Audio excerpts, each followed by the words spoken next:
this episode, Yusuf said to Zelia, I was going to buy that bracelet. I swear. Zelia said, you said that. Same thing before. You fooled us by saying you were looking for the bracelet while it was on your grandmother's arm. I don't trust you anymore.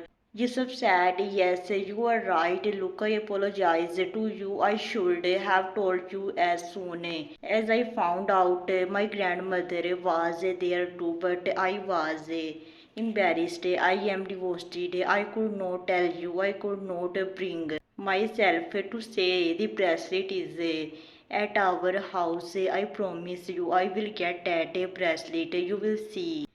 Zelia said if I could have gotten it all this time would not you had bought it for me, Yusuf said.